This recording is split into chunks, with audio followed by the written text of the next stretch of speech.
उत्पत्ति अध्याय 18। 3जना स्वर्गदूतलाई अब्राहमको सत्कार।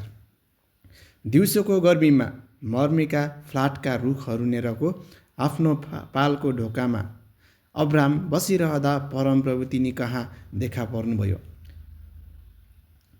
तिनले आफ्ना आँखा उठाएर हेरेर आफ्नो सामु 3जना मानिसहरू उभिरहेका देखे। उनीहरूलाई देखेर तिनी पालको ढोकाबाट भेट गर्नलाई कुदेर गए र भुइँसम्म निहुरेर दण्डवत गरे। तिनले भने, हे मेरा प्रभु, ममाथि तपाईँको निगाह हुन्छ भने कृपा गरी आफ्नो दास कहाँबाट त्यसै नजानुहोस्। म केही पानी ल्याउनेछु र तपाईँहरू आफ्ना पाउ धुनुहोस् र यही रुखमुनि आराम गर्नुहोस्। म गएर केही रोटी ल्याउनेछु र खाएर तपाईँहरू थकाइ मार्नुहोस्, त्यसपछि मात्र जानुहोस्, किनभने यसैको निम्ति तपाईँहरू आफ्नो दास कहाँ आउनुभएको होला। उनीहरूले भने, जाऊ, तिमीले भनेअनुसार गर। तब अब्राहम झट्टै पालमा सारा कहाँ गएर भने, तुरुन्तै 5 पाथी मसिनो पिठो तयार गरी मुछेर रोटी बनाऊ। अब्राहम आफै चाहिँ बथानतिर कुदेर गए र एउटा कलिलो र असल बाछो छानेर आफ्नो नोकरलाई दिए र त्यसले तुरुन्तै त्यो पकायो। तब तिनले दही, दुध र त्यो पकाएको बाछाको मासु लगेर उनीहरूका सामु टक्राए। उनीहरूले नखाउन्जेल उनीहरूकै नजिक उभिरहे। अनि उनीहरूले तिनलाई सोधे, तिम्री पत्नी सारा कहाँ छिन्? तिनले भने, तिनी त पालमा छिन्। तब परमप्रभुले भन्नुभयो, आउँदो साल यही समयमा म निश्चय नै त कहाँ फर्किआउनेछु र हेर, तेरी पत्नी साराले 1जना छोरो जन्माएकी हुन्छे। साराले चाहिँ यो कुरा पालको ढोकाबाट उहाँको पछिल्तिर सुनिरहेकी थिइन्। अब्राहम र सारा वृद्ध थिए र तिनीहरूको उमेर धेरै ढल्किसकेको थियो।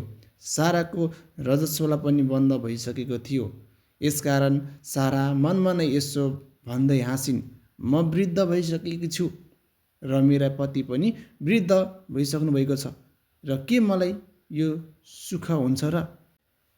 तब परमप्रभुले अब्राहमलाई भन्नुभयो, बुढी भएर पनि मैले छोराछोरी पाउने भनेर सारा किन हाँसी? परमप्रभुको निम्ति कुनै कुरो कठिन छ? आउँदो साल तोकिएकै समयमा म त कहाँ फर्किआउनेछु र साराको 1जना छोरा हुनेछ।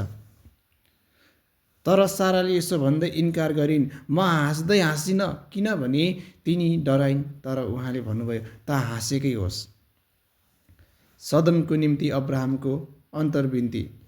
तब ती पुरुषहरू त्यहाँबाट सदमतिर हेर्न लागे। अब्राहम उनीहरूसित अलि परसम्म बाटो देखाउन गए। परमप्रभुले भन्नुभयो, मैले गर्न लागेको काम के अब्राहमबाट लुकाएर राखु? अब्राहमबाट एउटा ठुलो र शक्तिशाली जाति बन्नेछ र त्यसद्वारा नै पृथ्वीका सबै जातिहरूले आशिष पाउनेछन्, किनभने त्यसले आफ्ना छोराछोरीहरू र घरनालाई धर्म र न्याय गरेर परमप्रभुको मार्ग पालन गर्नलाई आज्ञा दियोस् भनेर मैले त्यसलाई छानेको छु। यसैले नै परमप्रभुले अब्राहमसित गर्नुभएको प्रतिज्ञा पुरा गरिदिनुहुनेछ। तब परमप्रभुले भन्नुभयो, सदोम र गमोराको विरुद्धमा ठुलो आवाज उठेको छ र तिनीहरूका पाप साह्रै ज्यादा भएका छन्। अब त्यही आवाज अनुसार तिनीहरूबाट यो काम भएको हो कि होइन भनी हेर्नलाई म तल ओर्लेर जानेछु। होइन रहेछ भने मलाई थाहा हुनेछ। यसकारण ती पुरुषहरू त्यहाँबाट झरेर सदमतिर गए। तर अब्राहम चाहिँ अझै परमप्रभुकै सामु उभिरहे। तब अब्राहमले नजिक गएर उहाँलाई भने, के दुष्टहरूसँग धर्मीहरूलाई पनि सर्वनाश गर्नुहुनेछ? त्यस सहरमा 50 धर्मी जन रहेछन् भने के त्यसमा भएका 50 धर्मी जनका निम्ति त्यस सहरलाई नजोगाएर नष्ट पार्नुहुनेछ र? दुष्टका साथमा धर्मी जनलाई मार्ने काम तपाईँबाट कहिल्यै नहोस्।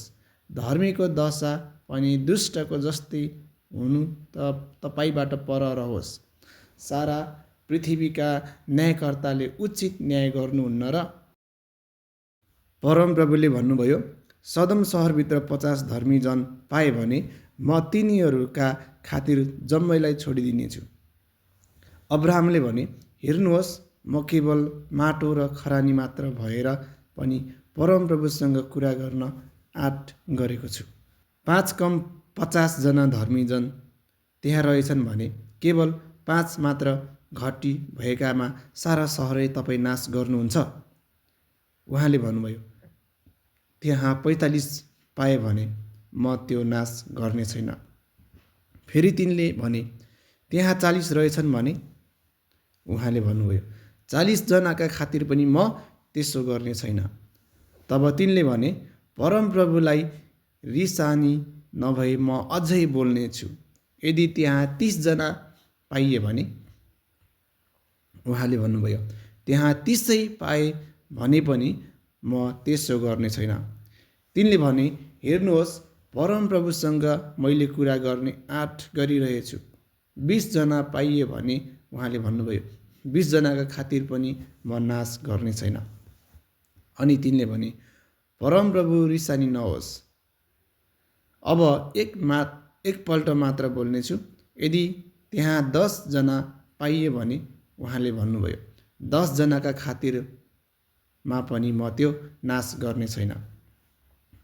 अब्राहमसित कुरा गरिसक्नु भएपछि परमप्रभु गइहाल्नुभयो र अब्राहम चाहिँ आफ्नो ठाउँमा फर्के।